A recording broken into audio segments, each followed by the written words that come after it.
Nice, nice. Are you like French? No, I'm Lithuanian. Oh, okay. I'm half of Europe away from French. Oh yeah, that's pretty incredible. Okay. Uh, if you refresh the page, could you just make a move for me? And I should be able to see it on my half. E4. Excellent. And if I play this, then you can see that as well, right? C5, yeah. Okay, great. So today, we're basically going to be doing like a very, very beginner study. And Mm-hmm. if it's okay with you, I'd like to record this and put it up on YouTube. It can be unpublished if you'd like, and only you'd be able to access it, or it can be public. No, it's okay. I can publish it, man. Okay, great. So I'm recording now. Okay. With beginners, you always want to focus on tactics, and the reason I say this is because games are often won or lost by one party hanging more pieces than the other. So here's a sample game that could go e4, d5, e takes d5, queen takes d5. After knight c3, black played queen c6, right? So here, with this diagonal that I've highlighted for you, what's a move that comes to your mind that would win the game here? Bishop f5. Five. Sorry, bishop b5. Yeah, go ahead and make the move. Exactly. And this is called, I believe, a skewer, right? Yes. Or no, this is still a pin. My bad. Apologies. This is a pin, and the queen can't move because otherwise the king would be in check. So this immediately wins the game, and it's only move four, right? Yes. In beginner games, you'll find that games can honestly be over in a mat like when one or two moves, when you think everything is okay, just because of the number of mistakes that are traditionally being made. However, I think that after this lesson, not only will you be better at spotting these tactics and not making the mistakes, but also at punishing your opponents. So I wanted to get started with the Roy Lopez. Have you heard of it? No, I haven't. Okay, so it's just an opening, and I figured I want you to start playing this. I don't know what openings you currently play, but I think this is a very, very good like starter opening and will help you a lot with understanding like opening ideas and principles. So the first move is e4, right, controlling these two squares. But just before we go on a little further, I want to ask you, what would happen if black played something like h6? What would white's reply be? D5, D4. Yeah, exactly. Right? And now we control the entire center, and we're very, very happy. So that's why black plays e5, to stop me from having complete control over d4 and the center, right? Hmm. Okay, and now we play knight f3, controlling the center. Black plays knight c6, also controlling the center. And then we play bishop to b5. Now, bishop b5 is sort of a long-term move, and what it does is it pins this knight down to the king. And even though there's a pawn in the way right now, if it someday moves, then we can capture here, right? For example, if black were to, casually move this pawn here, for example, then this pawn would no longer really be protected because of this pin. Hmm. Okay. Anyways, black's regular move here is knight f6, right? Just controlling the center again. Sorry, right? And this is the critical point in the Roy Lopez.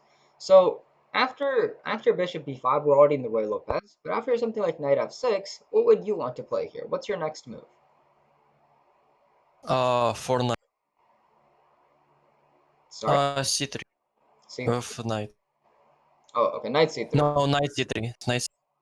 Mm-hmm. Okay, that's a valid move. Any other ideas? You're cutting out from time to time. Oh, sorry. Uh, knight c3 is a good idea. Do you have any other ones? You're stuck at neck for me. Oh, I apologize. It's okay. Okay.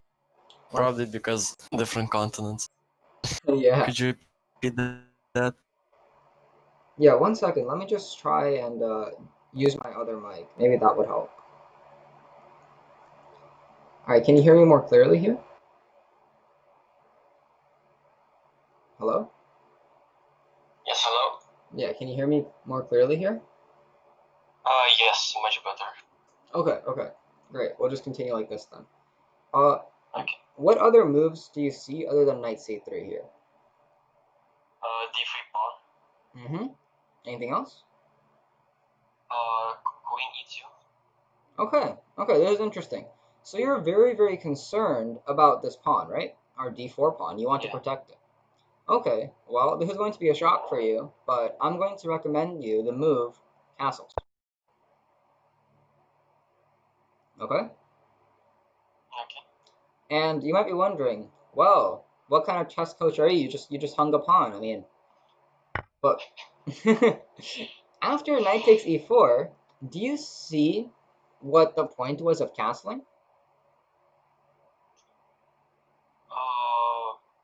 Rook E1. Exactly. After rook e1, we have this beautiful file against the black king. And the black king still has a couple moves to go before he can castle. He needs to move his bishop, he needs to protect his knight somehow, and he needs to actually move his king. So let me do those in red. So he has 3 moves to go essentially before he's castled. And we're already castled, so we're very safe and we're very happy. After something like rook e1, uh, black might play knight d6, right?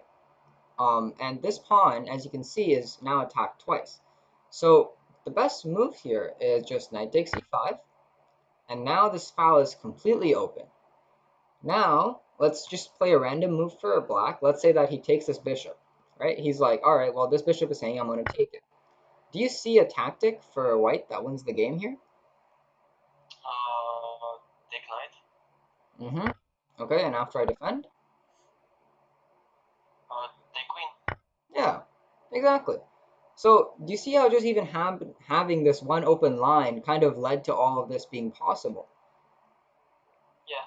Yeah, so that's what I would recommend. There are a few other lines. We'll take a look at d4 in particular, because I think it's another one that I want you to play. d4, and after something like if black just takes the pawn, right, then again we have this open file.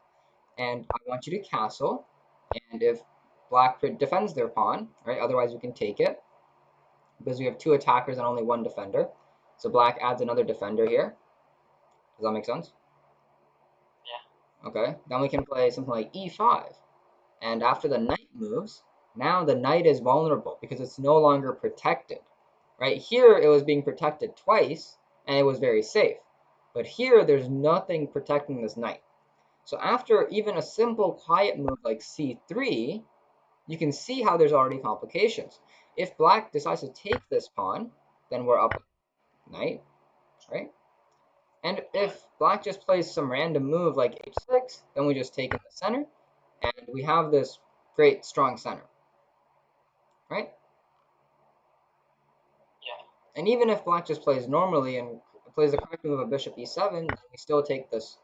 And now we have a very, very easy to play position. And all of our moves just kind of flow naturally, right?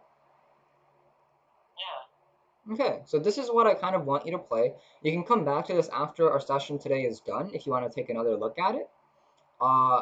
But I think that this will really, really help you, and I think that your opponents are going to be prone to blundering, especially in the castles line after taking. I think that they'll almost always take and have this problem of not seeing that their queen is under attack at the end of it.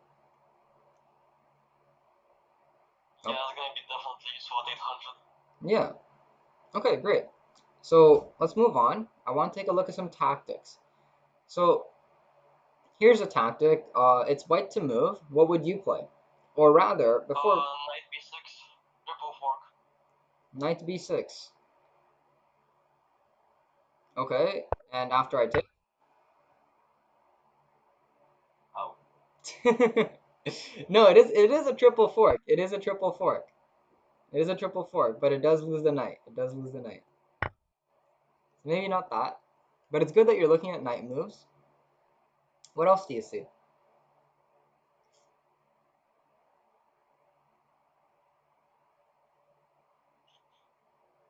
You can like draw arrows and whatnot if you want to think out loud. Yeah, just seeing what can move where and take what and attack what right now. Mm-hmm. Checks, captures, and attacks are always the best to look at.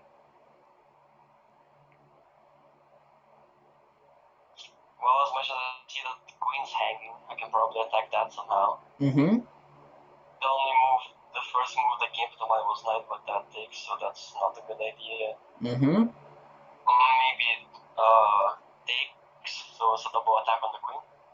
Okay. Sure. After I move my queen here. Mm,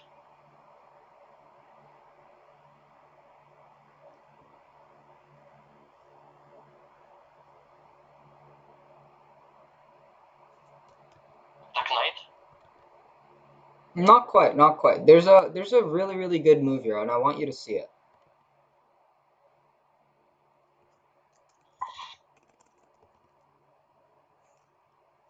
Take your time. If you want a hint, it has something to do with the coordination between the rook and the knight.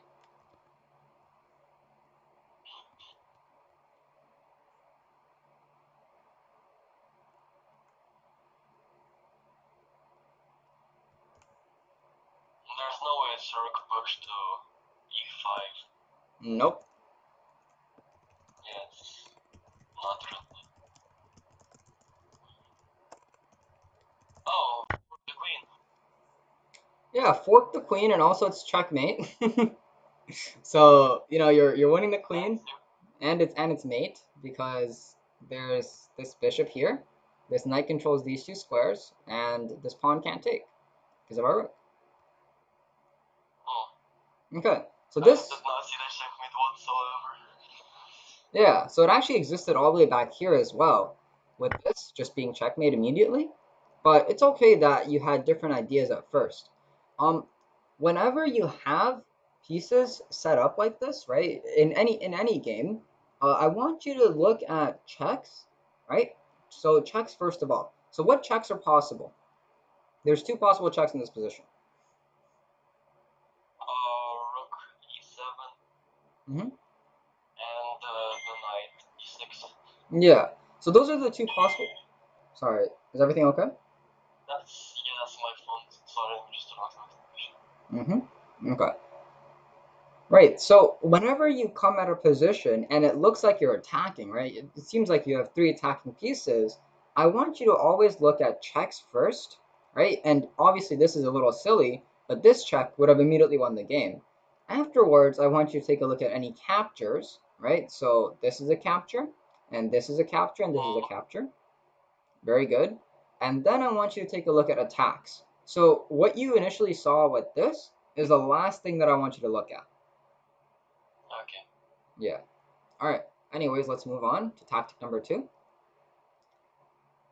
And yeah, this one might be a little difficult. I hope it's okay though. So just remember to look at checks, captures, and attacks.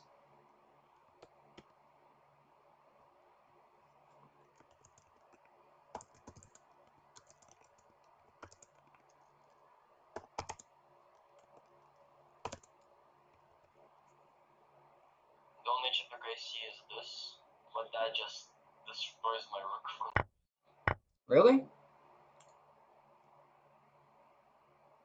Oh no, it's checkmate. Yeah. I think. Yeah, it's checkmate. Yeah. So this is a completely normal position. It could happen to anybody. But you see, your tactical mind is already evolving. By looking at checks first, you're already starting to, benefit yourself. And if you thought of this in a game, then you would have won in a beautiful way, right? Yeah. Okay, great. So next, I just want to talk about some blunder rules, rules to not blunder with, and then we take a look at some positions and basically talk about them, if that's okay. Okay. Yeah. So what are the blunder rules? Well, here I have a position set up for you, and this is actually similar to a position that I believe, I don't know, I think it was some Hungarian master back in like the 1800s, and he was playing some random person, and the person said, you're really good at chess. Why don't you give me an extra few queens, and then the game will be even, right? that make sense? I can already see how this is not gonna go well. Yeah. This is a draw by stalemate. So no matter what white plays, since he's in check, if he takes, black can't move. There's no squares, right? Yeah. And it's interesting because even with a lot of material, I find that beginners tend to like randomly stalemate. So I thought this was a little funny to show you. And also to get your mind thinking about stalemate and to realize that no matter, even if you have a million queens on the board, it's not a guaranteed win. Okay. Anyways, what are the blunder rules? Well, I've written them out here for you, but like in the comments on the right. But don't worry, you don't have to like take notes or anything. I'll write these all out for you and I'll send them over to you in like a text file. But let's just quickly talk about them and you let me know if you have any questions, okay? So the first step is to look at your opponent's last move and uh, actually think about what they're doing. Your opponent is the same as you, right? They have a plan and they can make mistakes. If you find that your opponent is trying to do something with their move, then react to it and see what is changing because of that move. In every game of chess, with every move that gets played, the entire board just is completely different. So it's important to really analyze your opponent's move and ask yourself, why did they play that? And I know that a lot of us have this habit of just saying, oh, well, they just moved there. That's not doing anything. I'm just going to continue. But I don't want you to ever do that. In fact, to stop yourself from doing that, I want you to ask yourself the following 4 questions every single time, okay? The first question, is this move attacking any of my pieces? The second, is this move uncovering another piece and indirectly attacking any of my pieces? Is the move preparing some attack or threat? And is the move going to checkmate me? Okay? Yeah. Alright, after you're done asking yourself those 4 questions, and hopefully the answer is all no, then you want to come up with 2 candidate moves. 2 candidate moves basically just means instead of just tunnel visioning on one move in particular, I want you to take a look at 2 different moves, and then finally I want you to visualize those moves or like calculate them 4 half moves in like any line. And I don't want you to do any more than that. I don't want you to do any less. I think that this is very good at like under 800 level, and you'll win a lot of games just by following these 4 rules. Okay. Yeah, just a question. Let's say half. Okay, good question. So do you here? So for example, if we just go into the first chapter just for fun, E4 is a half move, and D5 is also a half move, and together these make up one like move, right? So you can yeah. So it's like every half move is like this. So this is 4 half moves, and this is what I want you to be able to see essentially in a line this far. Yeah, so you want me to see 2 moves ahead? Yeah. That's another way of thinking about it. But some people, when they think 2 moves, they just think this, and obviously this isn't anything impressive. Yeah. Okay, good question. Are you ready to move on? Yes. Okay, so this is the very first position. Black just played the move b4. Why did black play that? Front knight. Okay, so you're gonna move the knight, right? Yes. Okay, where would you move the knight? You can play the move.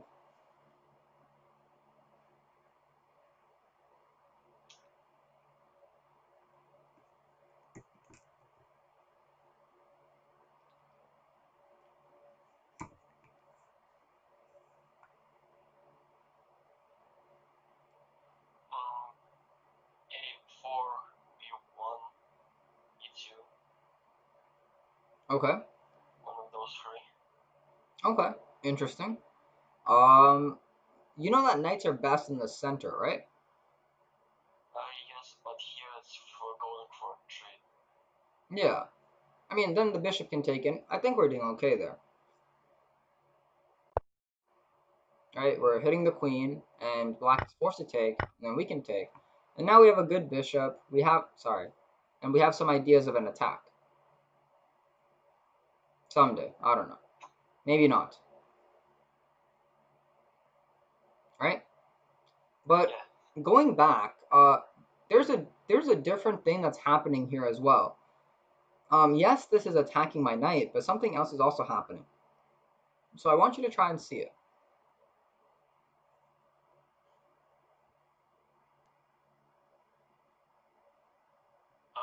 Bishop to f1. Yeah, exactly. Bishop takes rook, right?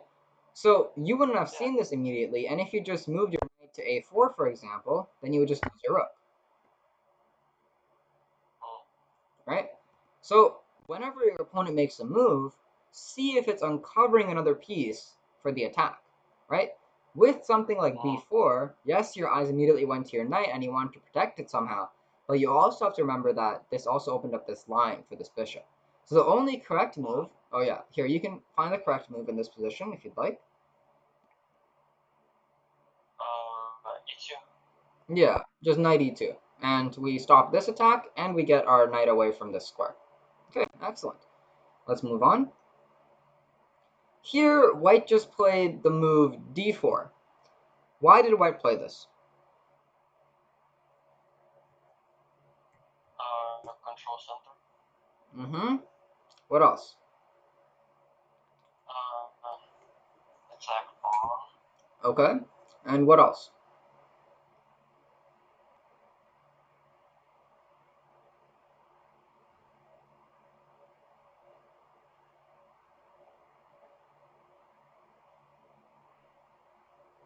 Well, I don't see it uncovering anything. Didn't uncover anything. Mm-hmm. This move is making a threat. Oh, to push d5 to attack both pieces. Yeah, exactly. So, again, your mind went to this capture before it went to the push, right? But if you, yeah, and in a game, you could easily lose a game like this. If you just played some random move like this, for example, then you might think your opponent's going to take, and you'd be like, okay, I'm going to take after, and I'll, attack his queen. I'm doing great. But in reality, your opponent would just push, and you'd lose a piece to this fork, right? So how do we avoid this? So again, just ask yourself the 4 questions. Is this creating any threat for me? And then maybe your mind will go towards this square and you'll see that it's attacking 2 of your pieces. So you'll be like, I have to get rid of this pawn. And then maybe you take, and something like takes, then you can even move your bishop back, or you can push this pawn in some variations maybe. But yeah. And now you're not losing a piece. Right? Okay, great. So let's move on. This is the third position. Here, white just played rook c1. Why did white play this? To attack c7. Yeah, exactly. If black plays a5, just for example, then c7 is actually checkmate, right? All these squares are controlled. Yeah, nice. So you understand why white played it, but now I want you to tell me what's wrong with that move. Sacrifice rook to bishop. Yes, exactly. So the white player, and I think this was taken actually from a 1400 game, so fairly they're good players. But still they're hanging pieces left and right. I mean, uh, black can if white had just looked around the board, then he might have seen this. And this is also partially why I want you to come up with candidate moves, right? So here, let me just set up this position here. This is what white was initially looking at, right? It was in this position that he basically played rook c1, if that makes sense. But if he'd looked around the board for other ideas, right? What other ideas do you see? What good moves are there for white?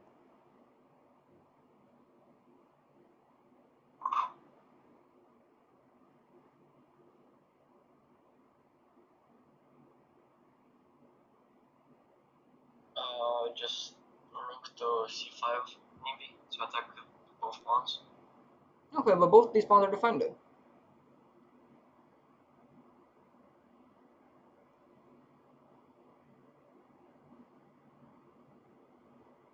So yeah, that's a good idea. But first of all, both these pawns are defended, right? And secondly, I can just challenge you on this file now. And now you're not going to ever mate me. So an idea, whenever you have a bishop stuck out here like this, you want to make it useless by blocking its line of vision, right? Bishops are like snipers, right? And if a sniper can't see, then it's pretty useless. So what's an idea that makes this bishop unable to see? How can we cut off its line of vision?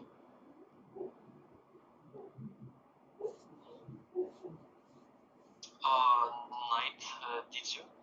Yeah, so knight d2, Just be protected. yeah, it's an idea.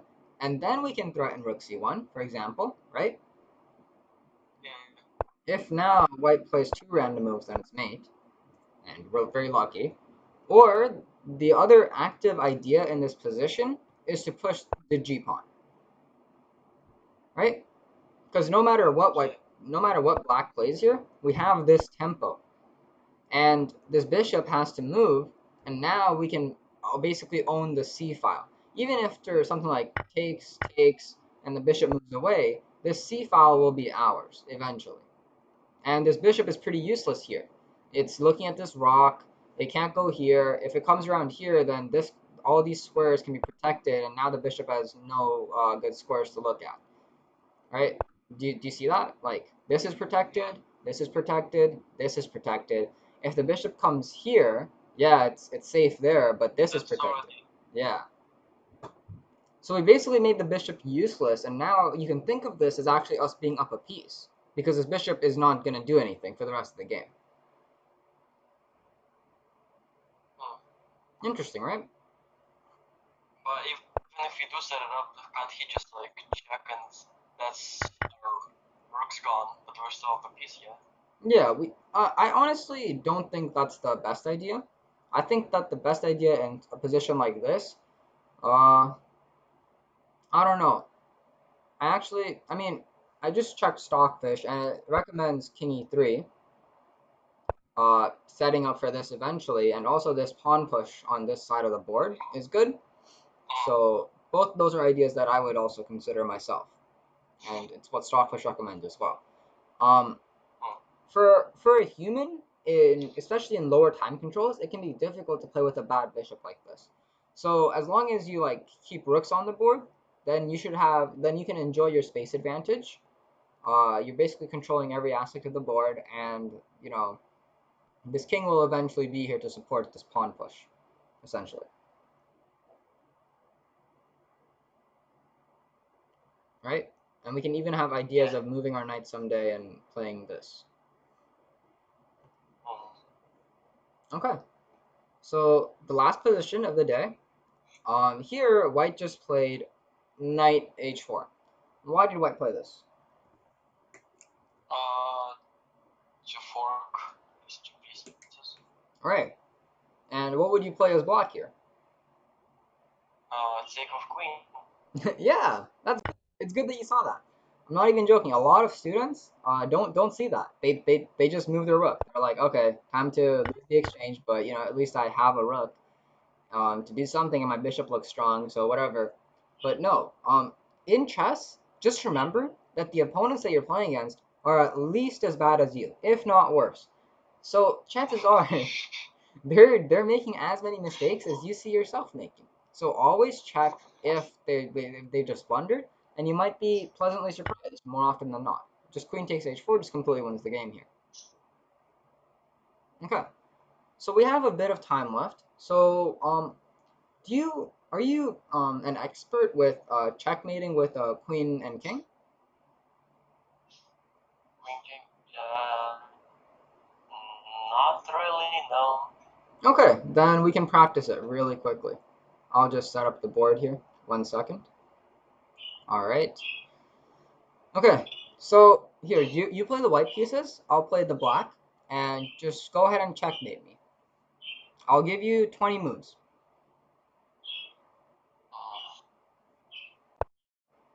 Okay?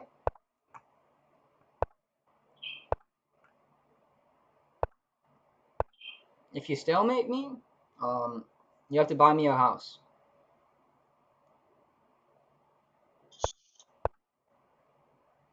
Don't stalemate me.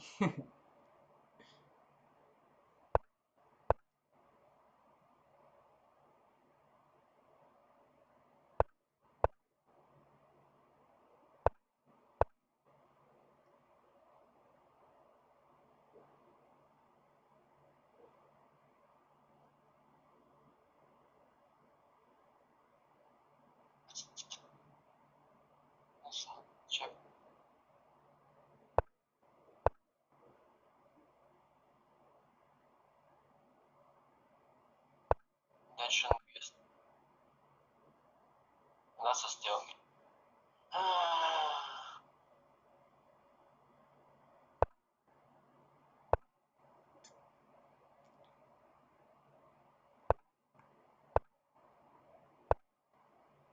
Very good. Very good. You found it. Not 20 moves, but it works. Yeah. It was better than 20 moves. Okay, there's four other checkmates here, and I want you to find them all. So you found Queen D1. Okay, Queen H2. Yep. Yep. Last one.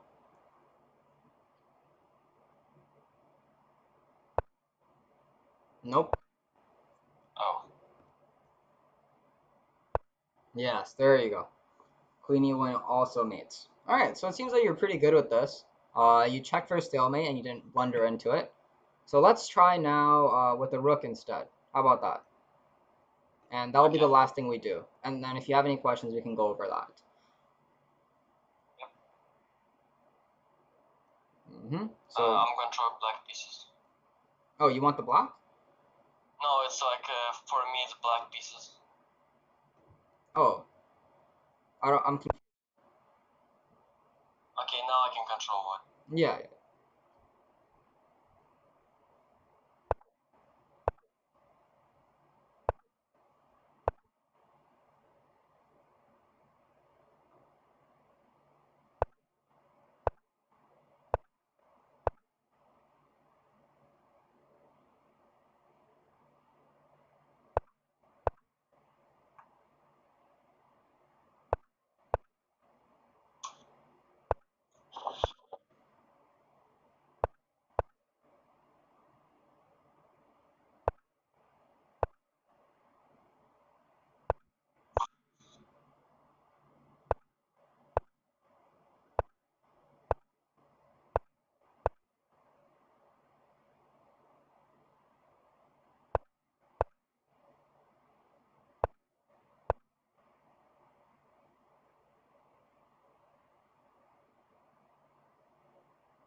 Give it back.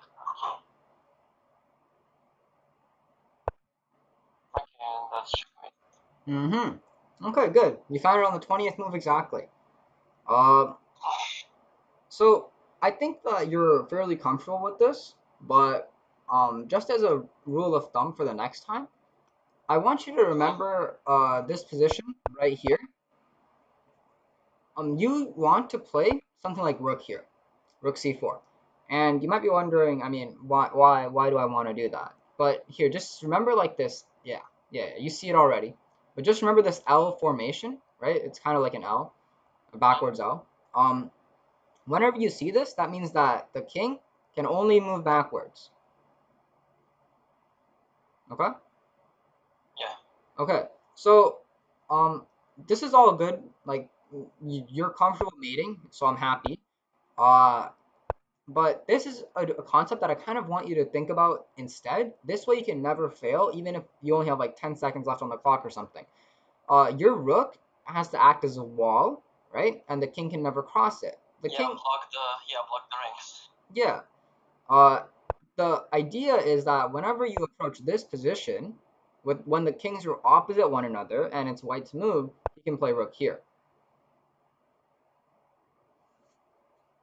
right?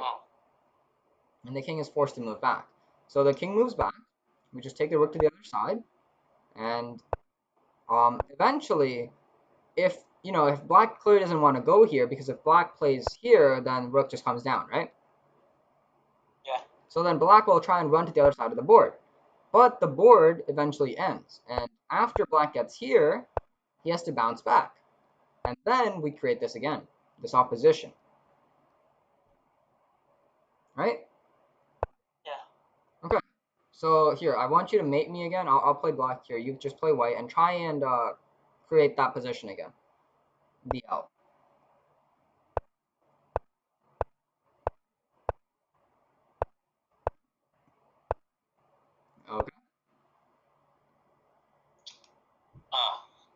Hmm.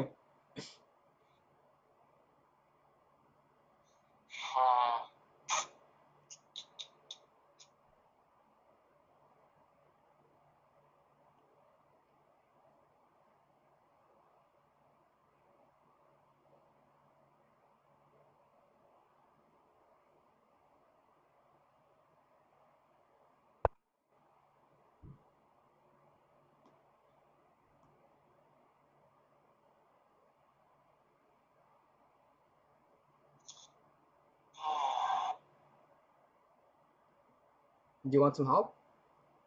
Well, if I just chase the king, that's where we end up again. Mm-hmm. So, an idea, if instead of what you played, King F3, is to play King D1, because you know that I'm going to run this way, right? Mm-hmm. And here, let's just play it out quickly. When I get here, you now have to save your rook, so you can move your rook to the other side of the board, right? And then it's Oh. black's move again. So here, finish it off. I'll play black. You're white, so just finish me off. Oh.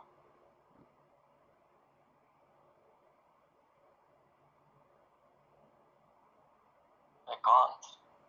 You have to More waste than one movement. another move with your rook. Oh. Yeah. Now I'll run again. Yeah, no. Yes, exactly. So already you're starting to understand these pretty complicated concepts of time and kind of wasting moves in the end game to reach your desired position. I think you're actually very, very strong for your rating. I'm actually pretty impressed with how quickly you've understood this concept, or maybe you've just trained this before or something. But yeah, I don't. No, I just went through the learn and just fundamentals on leech. Yes. Oh, that's excellent. I was actually going to recommend that to you. That's very good that you did that. Yeah, I just went through the checkmates one. Mm-hmm. Yeah, definitely continue with that. It has a lot of valuable lessons. Do you have any questions? We're at the end of our session now. No, I don't. Okay. Well, in that case, thank you so much for your time. I really appreciate it. I hope that you have a great rest of your day, and I'll type up some notes for you as well as some advice, and I'll send that over. All right. Yeah, okay. Thank you. Thank you. Have a great rest of your day.